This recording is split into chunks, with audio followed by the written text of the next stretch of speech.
Hello, welcome to our Wednesday devotional.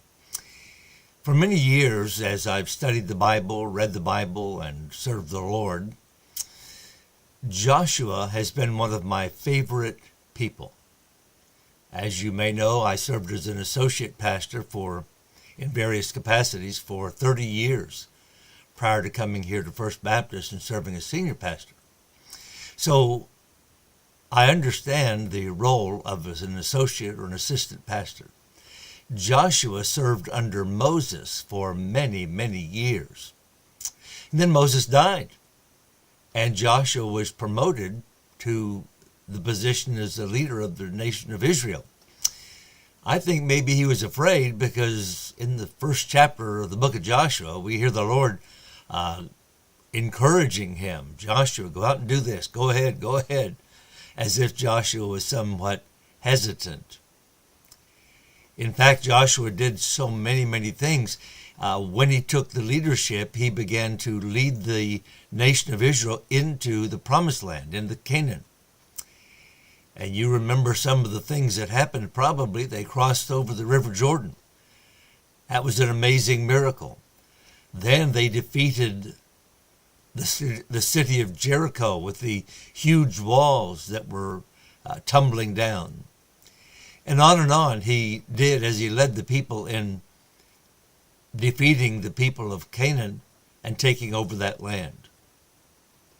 Then he began to divide up the land. You remember this. I'm not going to take time to go through that, just to give you a background here. He gave each of the tribes a certain area of land. And some of them said, that's not enough land. And he said, well, it is if you'll drive out all the wicked people that live there. Or you see that mountain over there?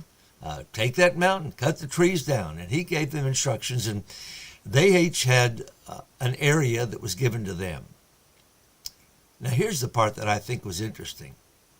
After doing all that, after serving as an associate to Moses, then serving as their leader, Joshua was concerned with all the tribes getting all of the lands that they were supposed to get.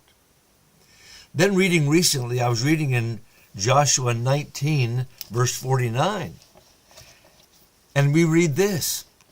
When they had made an end of dividing the land for the inheritance by their coasts. Now Joshua had led in all that. So when they made an end, this is all done now. The children of Israel gave an inheritance to Joshua, the son of Nun, among them.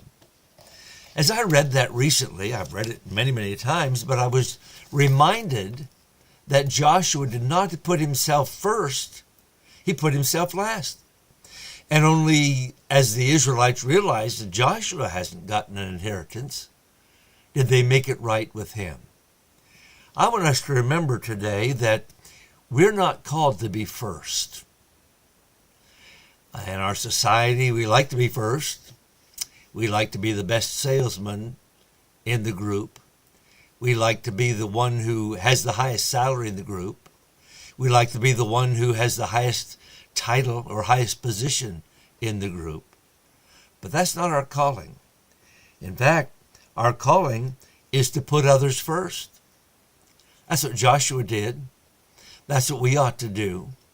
But I watch, you see, putting others first shows maturity. If you don't think so, go look in our nursery sometime and watch those immature babies as they try to take whatever somebody else has. They can have 2 or 3 playthings and somebody else has another one and they want that one. Put others first. We ought to try to help others succeed. That was what Joshua did. You go in there and you take that land and encourage them to succeed. Then we need to realize that God is watching and God knows. God knows our motives. God knows when we've been overlooked. God knows when it's our time. We deserve whatever honors to come. God knows. And then this thought, rewards will come at the right time. If we'll do what's right, if we'll put others first, if we will help others mature and help others succeed, God will take care of us. Now, the fact is, I don't know that it'll always happen here on earth. Our rewards may not come until we get to heaven. But isn't that what Jesus taught? Let me read just a few verses from Matthew chapter 20. Jesus is teaching, and he says, "It shall not be so among you, but whosoever will be great among you, let him be your minister. And whosoever will be chief among you, let him be your servant. Even as the Son of Man came not to be ministered unto, but to minister, and to give his life a ransom for many."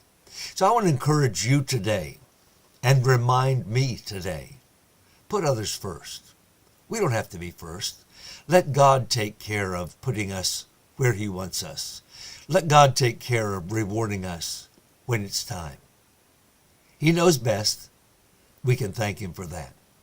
God bless you, my friends.